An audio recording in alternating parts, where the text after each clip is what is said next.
Tervist! Tervist! Ja jälle film vaadatud ja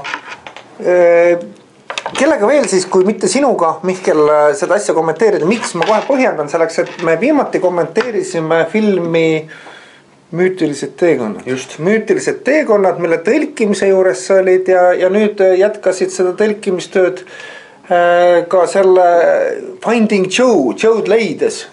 Ei saa seda au endale võtta. No aga sa olid protsessis sees. Ma olin jah, võib-olla protsessis juures, aga siin on mingi teine ikkagi aspekt ka, et need lood on, või need filmid on mingil määral nagu, ei saa öelda järg, aga neil on mingisugune paralleelne teema sees küll. Aga võt mina ka mõtlesin seda, et järjeks vist seda tõesti kutsuda ei saa. Et selleks, et me ei oska öelda, et kummale järg on. Kas see Müütilised teekonnad selle Joe'd leides filmile või vastupidi. Aga ilmselt ei peagi seda nii tegema.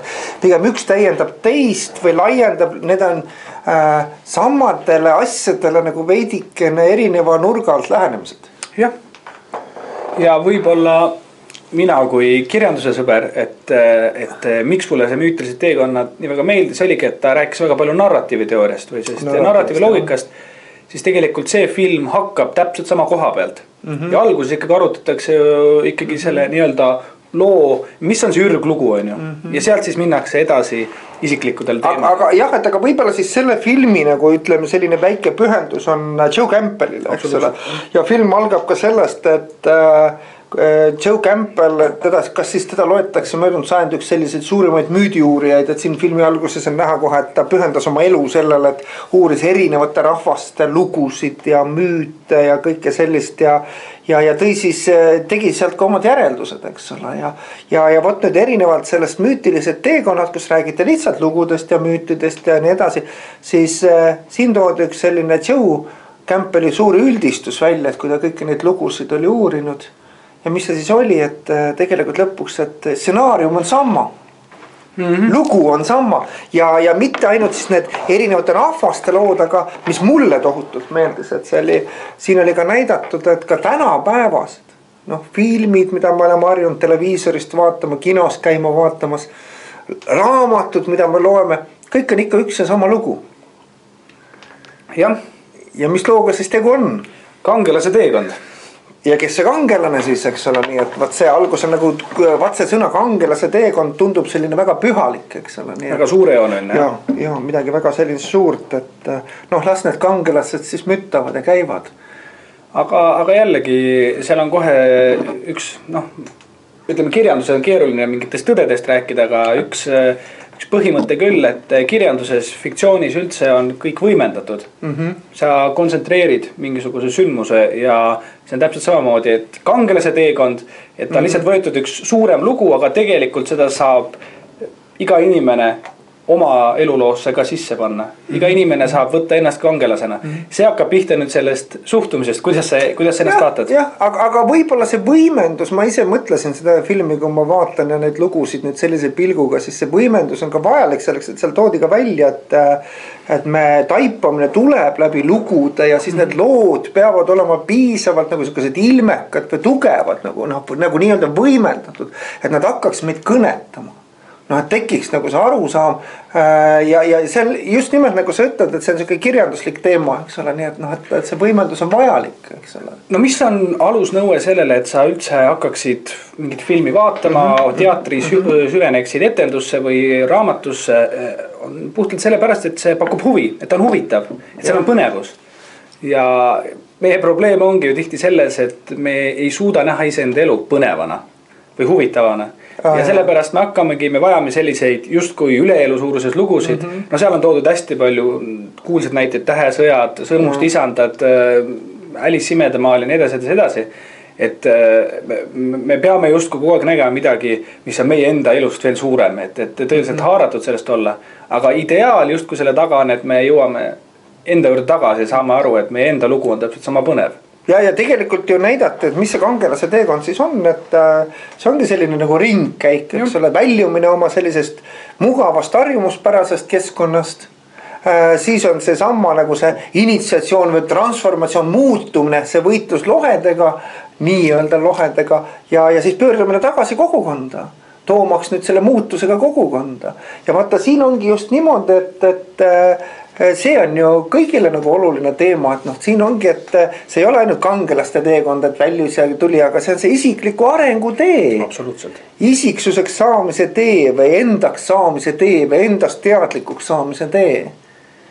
Jah, ja ühtpidi on huvitav, et filmis on ikkagi ühest keelest teisse on väga keeruline tõlkida, isegi ühe keele sees on keeruline mingisugused tähendused tõlkida, et filmis on tõlgitud siis nii-öelda kas oli lahkumine või eemaldumine, siis muutumine ja siis tagasipöördumine, naasmine. Et tegelikult ingliskeelne sõna sellel keskmisel perioodil on initiation on ju, initsiatsioon.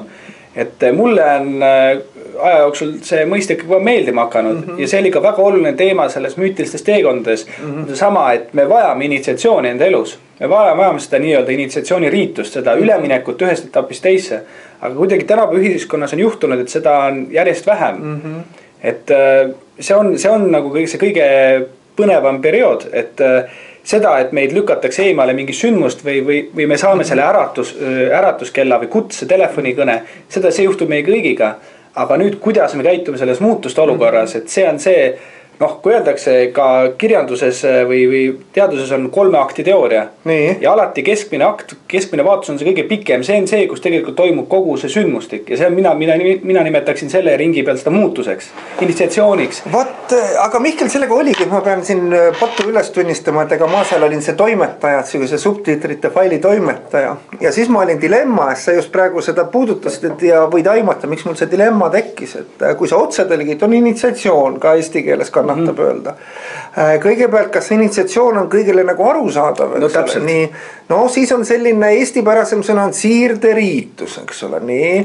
Veel võõristavam ja siis püüdsin leida, et kujutad ette, et kui sul on selline graafik, eks ole, et eraldumine või eemaldumine ja nüüd selle sama ringi peale suuta nagu graafikule kirjutada üks sõna, siis noh, ma leidsin, et see muutumine kirjeldab seda kõige paremini. Loomulikult see ei ole mitte niisama muutumine, see on selline vastutustundlik muutumine või vastutuse võtmine. See sisaldabki endas nende nagu muinasjuttudes on trüütlid võitlevad lohedega, aga need ei ole mitte välised lohed, vaid need ongi need meie sisemised tõkked või takistused, eks. Ja sa teadlikult vastutustundlikult tegeled oma nende blokeeringute või takistustega läbi kõige selle muutudes. Ja nüüd peale muutumist, nüüd pöördud sa nagu uues kvaliteedis tagasi oma kogukonda ja siis sa ei tohi ka nagu seda endal hoida, aga siis sa pead seda veel jagama. Ja seetõttu sai sinna kirja niimoodi, et muutumine, aga see on palju siis sügavam mõiste, eks ole. Jah, aga ma loodan, et me nüüd ei triivi liiga kaugele sellest sisust, et see on klassikaline näide sellest, kuidas me väga ei süvene mingisuguse tähendusse. Tegelikult see ju tähekombinatsioon, mille meie oleme andnud mingit tähendus, sõna muutus. Aga see nüüd see viis, kuidas meie seda vaatleme. See läheb kõikide nende samade sõnadele välja, mis ka selles filmis väga olulise koha peal konflikt. Esimene reaktsioon konfliktiga on alati negatiivne. See on seotud kuidagi halbade emotsioonidega, sellega, et kellelegi tehakse liiga, keegi on pandud ebamugavasse olukorda, aga nemad ütlevad, seal on lausa mitu isikut järjest ütlevad, et iga nädal sa pead ennast korra panema ebamugavasse olukorda. Kui teised ei panna, siis ise tegema seda. Sa pead ise seda tegema. Ja veel hullem, kui sa lased teistel seda teha, sellepärast, et siis sa ei juhi seda nii-öelda protsessi. Aga sa pead ise panema ennast ebamugavasse olukorda. Nad toovad lausa selle näite, ütlevad, et enamikul nendel on nii-öelda nende see äratuskell on tulnud just mingist väga õudsest läbielamisest, lahutusest, õnnetusest, mingisugusest asjast. Et tegelikult konfliktis võib peituda, konfliktis või nii-öelda, mida meie mõistame negatiivsena, mingi negatiivne sündmus võib just peituda see uus uks, see uus avanemine, see uus mõistmine. Aga vaata siin oligi, et arutleme nagu sellel teemal, et aga miks me siis ootame seda Sepa Vasarat. No vaat siin oli öeldud, et neid äratuskõnesid me saame päevast päeva. Tegelikult. Aga neid me ei pane tähele. Tihtipeale, need tunduvad liiga leebed või tead ma korra nagu kaldun sellisesse teemasse, et just, et täna ma just sattusin vestlema inimesega, et vaata, kuidas me näiteks autoga ringi käime, et autol on 15 000 kilomeetrit hooldevält on täis, eks ole, käes. Ja sa lähed kohe autoga, lähed teenindusse, ta ei köhi, tal ei ole nohu ega midagi, sa lähed juba, sa juba vahetad õlid ja kõik, mis seal küünlad ja asjad, eks ole, see on nagu enesestmõistetav. Aga nüüd enda puhul, siis enda puhul me läheme tegema siis, kui on juba sepavasar tulnud. Noh, et ei ole mitte enam see äratuskõne, siin öeldi just filmis öeldi, et vaat need äratushelineid või neid tuleb kogu aeg, neid me ei pane tähele ja kui sa ei pane tähele, siis tuleb sepavasar juba, eks ole, ja seda ei saa ignoreerida. Ja võt enda puhul me millegipärast ootame seda sepavasarit. Ja siis me ütleme, et see on negatiivne, vot minu elus juhtus, aga see elus juhtus, tähendab, see oli juba sepavasar, tähendab enne seda ilmselt sa olid korduvalt ignoreerinud vaikset helinat. Igapäevaselt. No vot, et kui seal see filmis ka see sama lause välja käidi ja kõituse sepavasar võrdlus, siis ma mõtlesin, et sinu suust ma olen seda juttu kuulnud, ma ei tea, palju aastaid, see on see üks lemmikteemasid, mida sa alati räägid. Ja Jeesus Kristus, ma ei ole ise sellest patust ka meil on kõik inimesed. Et pidevalt on seda, see läheb kuni nende nüanssideni välja, et inimene hakkab siis tegutsema, kui on viimane tähtaeg, kui sa juba näed piiril tähtaeg, sa hakkad siis tegutsema, nagu sina ütled, kui sul on juba piisavalt valus. Et millest see tuleneb, et laiskus, mul on väga keeruline laiskust defineerida. Aga äkki, Miku, see laiskus on juba lõpptulemus. Just nimelt. Et vaata, mina tooks ühe sellise mõiste sisse, et selline asi nagu mugavustsoon. Vot see ongi see koduküla, kus Alice'id ja kõik need muud, need kangelased nendes juttudes ja asjades mingil põhjusel olid sunnitud lahkuma, aga me kõik istume oma kodukülas ehk mugavustsoonis. Ja kui nüüd tihtipeale kuni sepavasar veel ei tule, eks ole, siis miski ei sunni mind sealt külast lahkuma. Kannatab ju elada. Ja see seostub teise aspektiga, mis selles filmis oli ka korduvalt teemaks, et meil on hirm ja meil on, me võiks arvata, et hirm on meil pimeda ees või mis iganes ämblike ees, aga meil on hirm selle ees, mida me võime saavutada. Et kui midagi sellist öeldakse, siis on mulle nagu üldiselt segadust tekitanud, mis mõttes kardame. See on ju kõige jaburam, et me kõik tahaksime midagi suurt saavutada. Aga kas tahaksime? Vaat just nimelt, et tegelikult ma arvan ka, et see on hirm selle ees, et ma pean välja astuma mugavustsoonist. Saavutamine, kui sa midagi saavutad, siis paratamatult sa tõused kõrgemale. No ma ei anna mitte mingit hinnangust astmed, aga sa tõused siis väljapoole sellest, kus sa oled harjunud olema. Ja see on tundmatu ala, see on see mets, mis võib-olla Eestile kui metsarahvale see ei tundu nii hirmutav, aga tõesti enamikutes kultuurides on mets just selle tundmatu ja hirmsa sümbol. Et me väljume sellest külast, mis on turvaline, mis on teada, mis on kaardistatud ja me läheme ühtäkki selle metsa ja nüüd meil ongi hirm midagi suuremat saavutada, sest see võib viia meid täiesti tundmatusse kohta, kus meil nagu puudub selline turvaline tugi ümberringi. Et sellisest selgitusest ma hakkan juba vaikselt aru saama. No aga vaata, see ongi see sõna ise mugavustsoon. Et mulle meeldib üks anekdoot on selle kohta, et siin on sobilik seda rääkida. Kuidas kaks inimest said kokku, ammu pole kohtunud, hakkasid rääkima omavahel aga ühel oli koer kaasas ja koeral igav, loomulikult koer istus naela otsa. Püsti ei tõusnud, aga niusatas. Nii, inimesed vaatasid, aga vaatasid, et midagi hullu vist ei ole, lobisesid edasi. Ja nüüd koeral seal naela otsas hakkas juba valusam. Püsti ei tõusnud, aga niuksatas kõvem. Ja nüüd jälle inimesed vaatavad ja nüüd kaasvestleja küsib koera peremehe käest, et kuule, et miks ta midagi ei tee. Ja peremees vaatab koera, ütleb, et tead, ilmselt ei ole nii valus, et kannatab istuda ja niisama niuksuda. Aga võt nii me talitamegi, kuni kannatab istuda ja niisama niuksuda, nii kaua me kodukülast ehk mugavustsoonist ei lahku, on ju nii? Just nimelt. Ja ikkagi, et üks on see mugavustsoon, see hirm ja kui ma nüüd suudaks öelda selle teise mõtte, mis ma juba suutsin ära unustada. Aga muuseas sellega mulle meeldis see sinu mõte, just sa ütled, seda on kuskil ka läbi käinud just filmist, just see ongi õige, et hirm, me peame täpsustama tegelikult milles. See ei ole mitte hirm mitte oma võimetuse ees, vaid oma võimekuse ees. et see mugavustsoonis või nii-öelda halli massina või lambana kannatab elada küll.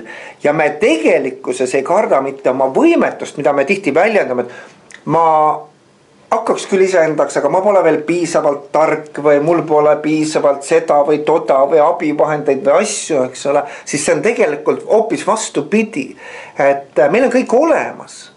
Aga meil on hirm seda endale tunnistada selleks, et siis me peame sealt mugavustsoonist lahkuma, eristuma sootsiumist. Vaat me kardame seda oma võimekust siis, on see nii? No mulle ikka meeldib, kui asjad on nii nagu need kaks filmi on komplementaarsed, siis meie oleme komplementaarsed. Sa viisid täpselt see teema selline, mille mina enne ära unustasin. Et see on see aspekt, et nii veider kui see on, siis meile meeldib ohvri roll. See on veider, aga ma näen seda igas vanuse grupis. See ei ole nii, et see on nagu, et see on see, ma ei tea, nõukogude inimeste häda või kuidagi inimesed, kes on näinud teist maailmasõda või iganes. Ma näen noori inimesi, ma näen inimesi, kes ei tea nõukaajast midagi. Kes ei tea nõukaajast, kes on minust nooremad, minu vanused ja kes on absoluutselt istutanud ennast ohvri positsiooni.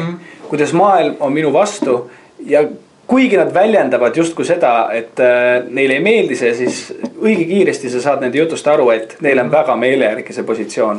Või meelejärgi selles valguses, et neil on nagu alati põhjust niuksuda nagu sellel koeral. Aga ütle siis näiteks, et aga siis on ju loogiline see, et nii kaua, kui ma mingil põhjusel ikkagi tahan seda ohvri rolli kanda, siis nii kaua kangelase teekond alata ei saa. Oled nõus? Kodukülast lahkumist ei tule, kannatab niuksuda, eks ole, kannatab istuda niisama niuksuda, genereerida vabandusi, ettekäändeid, miks ma ei saa ja mis mind kõik takistab, eks. Ja aga, et esimene eeldus siis peaks olema, kas tuleb Sepa Vasar. Nad ütlesid, mis see Sepa Vasar võib olla, need ongi need nii-öelda kriitilised hetked meelus, juhtus lasti töölt lahti, lahutus, haigus, õnnetus, mida iganes. Ilmselt see skaala on lõputu, eks nii, et kas Sepa Vasar, aga mina ütlen, et me oleme targad inimesed. Ja mulle järjest rohkem meeldib mõelda seda, et äkki nagu see kangelase teekonna kannatab ette võtta ka teadlikkuse pealt. Teadlikkuse pealt, et sa ei oota mitte seda Sepa Vasarat, vaid sa paned tähele need igapäevased neid äratushelinaid, eks. Ja kuidas neid võivad väljendada. Mina olen enda jaoks, minu käest on tihti küsitud, et aga kuidas saada aru, et kas sa juba oled teel ja oma teel või mitte. Siis meil on väga suurepärane tagasiside mehhanism on emotsioonid, emotsionaalne seisund. Ja pane nüüd tähele, et kui sa juba oled teel, siis sul peaks olema selline üldiselt ühtlaselt positiivne emotsionaalne seisund. Aga kui ei ole, kui sinus on sellist rahulolematus, sellist, ma ei tea, negatiivse varjundiga emotsioone tõuseb esile, siis need ongi ka need märguanded juba. Tähendab, siis tasub hakata mõtlema, et äkki ma olen liiga kauaks ja kodukülla istuma jäänud ja tasub nii-öelda teele asuda, eks ole nii, Mulle tundub, et päris kasulik on nii-öelda ümberpööratud meetod, et see on täpselt ka kirjutamises niimoodi, et kui sa oled kirjutanud esimese mustandi valmis ja pannud selle mõneks ajaks kõrvale ja hakkad seda uuesti lugema ja kui sa loed selle algusest lõpuni läbi ja sul ei ole nagu mitte midagi selle kohta öelda, siis ma usun, et see on päris hea asi, sest üldiselt sa hakkadki, kui sa loed teksti, siis sa avastad õige pea, et midagi on valesti, midagi nagu ei toimi ja sa hakkadki sellest pihta, et mis on puudu. Mul ka tundub, et väga keeruline mingit valemit sellele anda, aga see hakkab just sellest samast, et kui sina sisemises tunned, et midagi nagu ei lase sul olla balansis, ma arvan, et see on piisav märk sellest, et sa võib-olla ei ole oma teel. Teine huvitav asi ongi see, et mulle tundub, et mõisted kangelane ja ohver on peaaegu vastandid. Üks on aktiivne, tegutsev, edasi poole suunduv, teine on täiesti passiivne. Vabandusi genereeriv, põhimõtteliselt tagasi liikuv ja nende kahe rolli vahel saadki väga konkreetselt ise otsustada. Et nad tõid väga mitmeid seal filmis, väga mitmeid näiteid sellest, kuidas siis võiks leida seda ma ei ole nagu nii suur meetodite või mingite skeemide võib-olla uskuja, alati on erandeid, aga näiteks Deepak Chopra oli väga, väga äge idee, et kui jätta kõrvale aeg ja raha, et sul ei ole ajaga probleeme ega rahaga probleeme, siis mis on see, mida sa tahaksid teha? Ja kaks nüanssi peaks sellel olema, et mingi asi, millega sa väljendaksid iseennast ja teiseks, et see asi kuidagi mõjutaks või täiustaks ka seda sinu ümber olevat keskkonda. Et kellele väga skeemid meeldivad, võib-olla see aitab edasi. Ja ei, miks mitte. Aga mina olen ise veel mõelnud, et me just alustasime enda õppeaastat ja siis ma ka auditooriumi ees siin sellise mõttega, eelkõige enda jaoks, aga auditooriumile ka seda esitades välja tulin. Ja on see, et tead, mis võib olla veel nagu väga hea nagu abivahend asumaks nii-öelda kangelase teekonnale, et me ei peagi üksi pusima, vaid selline grupi sünergia. Selleks ongi kursused, tead mingid sellised huvialagrupid ja mida iganes, eks ole, kus tullakse kokku ja motiveerutakse iga kord, saadakse jälle nagu samme edasi. Mina nägin hästi tugevat kinnitust selle kohta Hiinas, kui me olime Hiinas ja siis just see samma, et näiteks ütleme, hiinlastel on kombeks, nemad mängivad mänge, eks ole, et seal mahjong ja kaarti ja mida iganes, vahet ei ole. Ja nemad ei mängi niivõrd võidu peale, aga see on hästi oluline, nii nad kinnitavad oma selliseid sotsiaalseid sidemeid ja kuuluvust. Aga seal oli ka selline vastutuse võtmine nagu grupi ees, et vaatame, et üks grupp ei mängi, miks nad ei mängi, kõik on olemas, kaardid, asjad on olemas, nii, aga üks vend oli tulemata, nii kui tuli, nad hakkasid mängima, aga kui ta poleks tulnud, siis teised ka poleks mänginud. Ehk see on ka nagu selline, et vastastikku motiveerimine. Ja näiteks see, et kui me olime Hiinas, siis me Siretiga ju mõlemad suutsime kaalus kõvasti alla võtta, aga me ei oleks seda üksi suutnud. Vaata, endaga on jube ja peitust mängida, enda eest peidad jube eest ära, sa leiad 100 vabandust. Aga kui me olime kahekesti, siis üks päev üks, teine päev teine motiveeris ja me käisime iga päev 10-11 kilomeetrit, eks ole, jälgisime söömist ja kõike ja saavutasime oma eesmärgid, eks. Et just, et minu retsept oleks küll see, et ei pea üksi pusima. Jah, ja nii kaua, kui ma mäletan, oled sa alati kirjeldanud mulle seda nii-öelda püramiidi põhimõtet või et alustada võiks grupis või grupp aitab sul alustada, grupp aitab sul ree peale, see on alati seltskond, kes reflekteerib sulle ja paratamatult elu jooksul, kui sa lähed nendest astmetest läbi, siis nii-öelda mida jällegi ma kasutan nagu mingisugust hierarhiat, aga kui mida kõrgemale sa liigud, enesekindlamaks sa muutud, seda vähem sa vajad gruppi või seda vähem võib-olla sa leiad mingisugust tõesti nagu hädavajalikku ühisosa, on ju. Aga järjest vähem see muutub probleemiks, kuna suudad olla iseenda vedur. Aga see algusmoment, et miks on ikkagi hea alustada väga paljusid just nimelt koolitusi ideid grupis ja siis liikuda sellise individuaalsus suunas. Nõus, aga vaata, mis nüüd kangelase teekonna puhul tuli hästi välja sellest filmist, et see ring peab ka sulguma. See on oluline. Ja sa võid seal vahepeal küll väga individuaalselt kulgeda ja saada nagu endaga nagu juba hästi hakkama, aga kangelase teekond ei ole teostunud, kui ring ei pöördu tagasi, et sa sinna oma sootsiumisse või sinna kodukülla ei jõua tagasi. Selleks, et nüüd sa tood selle uue kvaliteediga teistel. Tähendab, see on selline jagamise moment. Just, et see sama Tony Hawk kirjeldas seda väga hästi kuulus rulataja, et ta alustas rulatamist sellega, et ta vend eeskujuks ta läks ja ta oli seal väga toredas seltskonnas. Aja jooksul ta kasvas nii-öelda teistest üle, ta sai tõesti maailmatasemel tegijaks, sai väga edukaks ettevõtjaks, aga tema suurimaks unistuseks ühel hetkel, kui ta oli saavutanud sellise tipu, oli tagasi anda ja ta ütles, et ta on loonud programmi avalike rulaparkide loomiseks, kus kõik saavad käia ja ta on juba selleks hetkeks, kui see film tehti, loodud 500 sellist rulaparki. Et see on väga hea, siuke lihtsustatud näide jälle sellest ringi. Ja, aga tema sulges ringi, aga mina olen ise mõelnud veel, et see võib nagu mitmel erineval, sellest andmisest, meil on tagasi andmisest, meil on ka võib-olla vahel selline liiga lihtsustatud nägemus, et see on nagu mingi asi või ese. Aga tagasi andmine sellise kangelase teekonna puhul minu arust on isegi see, et kui sa ei eraldu sellest sootsiumist lõplikult, sa käisid võib-olla ära need oma arengu ja need lohedega võitlesid ära, toimus muutus ja nüüd nagu ka uues kvaliteedis tuled sa tagasi ja sa ei peagi midagi erakordselt niivõrd tegema, aga sa elad oma elu nüüd uues kvaliteedis selle samas nii-öelda kodukülas ja oma olemisega kõiki teisi inspireerides, et ka siis oled sa juba andnud. Eks see on ideaal see on ideaal, et sa elad seda ja aga ma kuidagi tunnen, et tõesti iseenesest ka seda võib pidada sinna alla liigitada, kui vanemad inimesed motiveerivad nooremaid. Oma olemusega. Kui nad oma olemusega, oma sõnadega, oma toetusega, nad mitte ei loobi teele nii-öelda takistusi, mis ei ole halb, aga nad ütlevad, et tee, ole julge, lase käia. Innustavad just nimelt. Et see ei tähenda muidugi seda, et nagu öeldakse, milleeniumi generatsioon on sellised noored, kes on kõik kasvanud üles põhimõttel, et neile on sünnist peale öeldud, et te olete väga erilised ja tublid ja targad ja siis nad arvavadki seda, ei mitte seda.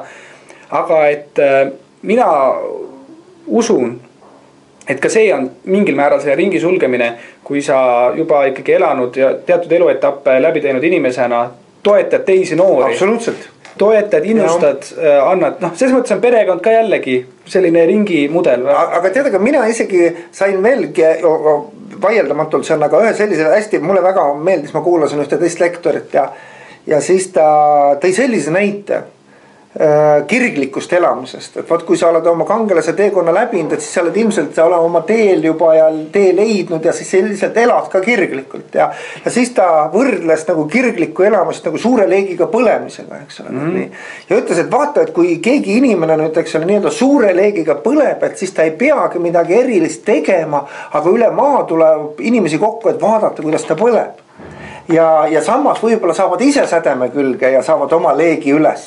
Eks, et võt Ülo Vooglaidu ma kuulasin, temal oli loeng, küll oli laste kasvatamisest ja siis ta tõi sama aspekti välja, et mina ütlen, et see ei ole ainult laste kasvatamise puhul, see on ka täiskasvanute koolituses igal pool. Ja ütles, et ega ei saagi kedagi kasvatada ega õpetada, eks ole, see on selline nagu tühi mõiste, aga sa saad ette elada. Just. Sa saad ette elada seda, mida sa tahad, et ka teised, eks ole, järgiksid. Sa saad seda ette elada, et sa oma laste puhul selges, et sa ei saa oma laste käest nõuda, kui sa ise neid reegleid ei täida. Tähendab, aga võib-olla kulutad oma suud palju vähem, kui sa elad seda, mida sa ka neilt tahad. Ja nemad vaatavad ka täpselt niimoodi alt üles ja see saab ka nende tõeks või olekuks. Ja sama on ka koolituse puhul, Feng Shui koolitajatena, nagu me oleme, et me ei saa kedagi panna Feng Shui't tegema ega austama ega hindama, aga me võime tekitada selle, et kui me ka kirglikult oma asja ajame, siis ka keegi, kes iganes kuskilt vaatab, et aga kuidas nad teevad seda, ma tahan ka ja saab ka nii-öelda sädeme külge ja lööb leegi üles ja ka läheb kangelase teekonnale võib-olla niimoodi, eks ole. No just. Sellised inspireerimise allikad, eks ole, nii-öelda. Eks see ongi oluline jälle üks kihvt idee, mis seal samas filmis öeldi, et no ikka see sama küsimus, et kuidas alustada, kuidas teha, seda ma kujutan ette, et sinu ema käest kogu aeg küsitakse. Et ta ütleski, et liigu, tegutse. Tee midagi. Tee midagi, mida sa varem pole teinud. Aga üks nõue peab selle juures olema, et ära pane need tegemiste peale ootusi. Liigseid, jah. Ära pane nende peale liigseid ootusi, vaid tegutse ja sul avanevad uued uksed. Et uksed, mida sa ei osanud varem üldse näha.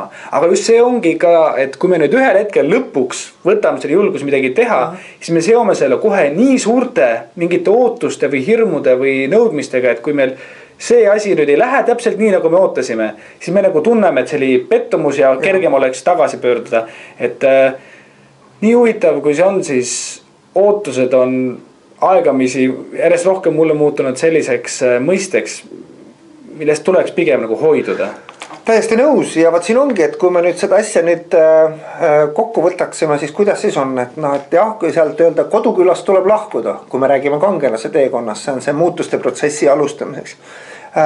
Kodukülast lahkumiseks on erinevaid mooduseid, et jah, et on see sepavasar, aga me oleme ju targad inimesed ja kui me juba teame, et asjad nii toimivad, et hakkaks võib-olla terasemalt kuulama neid veikakoole iga päev, eks ole, sellised äratushelinaid ja võtaks midagi ette. Jah, hirmud on meil kõigil ja julgus ei tähenda hirmude puudumist, vaid neist läbi minevust või nendega tegelemist. Ja mis siis aitab nagu nendest hirmudest üle saada, võib-olla tõesti sellised grupi energia või sünergia, grupiviisilised tegevused, otsi seda positiivset mõttekaaslust. Noh, see on sama mõiste on ju see coaching näiteks, eks ole, coaching või selline tuutorlus või mentorlus, need kõik teenivad sama asja. Keegi on, kes aitab, ta on sul toeks, ta motiveerib sind, eks ole, aitab seda motivatsiooni püsida. Ja need on olemas, või on see grupp siis, noh, kursused, mingid sellised klubid, asjad, aga kus regulaarselt kogu aeg seda motivatsiooni nagu uuendatakse. Nii, ja nüüd ja ära põnna, ära karda, loomulikult tuleb erinevaid asju ette, nende sisemiste lohedega tuleb võidelda ja kõik see, aga see on asja hind, noh, et saaks muutuda. Ja nüüd, kui sa oled muutunud, siis sa pead nagu kodukülla tagasi pöörduma ehk jaga teistega. Just. Ja ikkagi see Joe Campbelli kõige kuulsam tsitaat, follow your bliss ehk eesti keeles siis järgne oma õndsusele. On see õige tõlge praegu? Õndsus jah, ja selleks, et vaata see kirjeldab hästi, see on öeldud, et see on üks parimaid tsitaate ju. Selleks, et ta nii täpselt kirjeldab, et seda tagasiside mehhanismi. Kui sa oled õndsas seisundis nii-öelda, siis ilmselt oled sa oma teel. Ja siis, kui sa seda kogu aeg järgid, siis see seisund püsib kogu aeg. Just, ja ma ei tea, et me siin üle aja ei lähe, aga üks väga oluline aspekt on, mis ma tunnen, et inimesed, kui nad kuulevad seda väljendit järgne mõndsusele, et nad teevad kohe vale järelduse, on see, et seal öeldaks kohe ära, et ärge ajage õndsus segamini sensoorsete mingite naudingute või siis selliste tegelikult ka põgenemismehhanismidega. Täpselt nii. Narkootikumid, alkohol, liigsöömine, televiisori lõputu vaatamine, mis iganes. Et see on ikkagi, see peab olema, aga see on mingi arendav aspekt. See on mingi aspekt, mis sa tunned, et sa ise arened ja sa annad ka selle. Tekibki see kirg ka nagu see kirglikkus, eks ole, just nimelt, et see kindlasti ei ole see õndsus, ei ole mitte selline naudingute järgimine, eks ole. Üks ei välista küll teist, eks ole, et need naudingud, sa naudidki oma elu, aga need just nagu sa kirjeldad, need ei ole sellised lihtsad esmased naudingud, eks. Aga just, et selles ütluses just öeldaksegi ära, et võt see ongi nagu meil on, et meie emotsionaalne seisund ongi meie tagasiside mehhanism ja kui sa oled kogu aeg nii-öelda sellises õndsas seisundis, siis sa oledki oma kangelase teekonnal, see ongi sinu tee ja siis pane tähele. Just, ja seal filmis üks kuulus Hollywoodi stsenarist, kelle nime ma nüüd ei suuda öelda peast, et ta ütles väga hästi seda, ütles, et loomulikult ju keegi võib öelda, et minu õndsus ma tahaks nii väga olla hea luuletaja, aga keegi minu luuletus ei loe ja miski teist ütleb, et aga sinu jaoks on see oluline, siis kui ta on sinu jaoks oluline, siis sa ei jäta jonni, et ütles ega mis siis, et tänaseks tal ette näidata 15 tõesti kuulsat filmi, seal juures näiteks American Beauty ja nii edasi, et ta läks väga kaua aega, ta saatis tohutul hulgas stsenaariumi igale poole enne, kui ta õnnestus lõpuks nii-öelda see läbimurre. Et see tuli ka sellest, et ta tõesti uskus, et see asi toidab teda, et see asi võib kuskile jõuda ja ta panustas sellesse. Et jällegi initsiatsioon või see muutus ei tähenda seda, et kui sa leiad enda õige asja, siis kõik teed kohe lahenevad. Inimeste teed ongi väga erinevad, asjaolud on väga erinevad. Küsimus on, kui palju rahuldust sa sellest ise saad. Üks ütlus oli veel selline, et uuri välja, mida sulle meeldib teha, eks ole, mille tegemise juures sa ennast hästi tunned, ja tee seda rohkem. Ja just nimelt, et järgne oma õndsusele, et siin ongi sa väga õiget asja puudutad, et keeruliseks läheb siis, kui sa püüad teiste heakskiitu ära teenida kohe, eks. Aga kui sa järgned enda õndsusele, siis usu ühel hetkel see, mida sa teed, on ka teiste jaoks tähtis. No seal hakkab sellest pihta, et kui sa paned iseenda heaolu, iseenda õndsuse, paned teiste mingisuguse tunnustuse või mitte tunnustuse õlule, siis see on kohe ju savi jalgadel.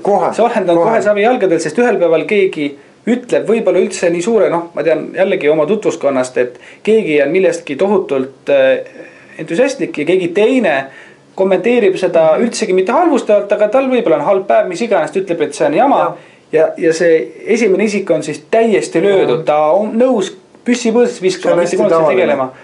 Et see on jälle üks keeruline, aga kokkuvõttes tänuväärne õppetund õppida ise väärtustama oma tegevusi nii palju, et sa ei pea oma energiat saama sellest, et teised tunnustavad. Pigem just nimelt sina hakkad sarnane tõmbab sarnast põhimõttel hakkad just tõmbama ligi vot seda positiivset energiat. Nii, et noh, näed, sellest võiks lõpmatusena rääkida. Film ise on 80 minutit pikk, aga siin võiks tundide viisi teemal diskuteerida selleks, et teema on sügav. No just nimelt, aga ta on leidnud hea nurga, et ta räägib ikkagi läbi selle loo, räägib läbi müütide neid samu mõtteid. Ja siin on võib-olla lõpetuseks minu idee, et kui ma seda filmi vaatasin, siis loomulikult käis jälle see mõte peast läbi, et Jeerum, et ma ju tean kõik need tõdesid, ma olen neid filme näinud, neid raamatut lugenud, kuulnud neid loenguid ja nii edasi. Et miks me seda uuesti, siis miks me peaks jälle uue nurga alt seda vaatama.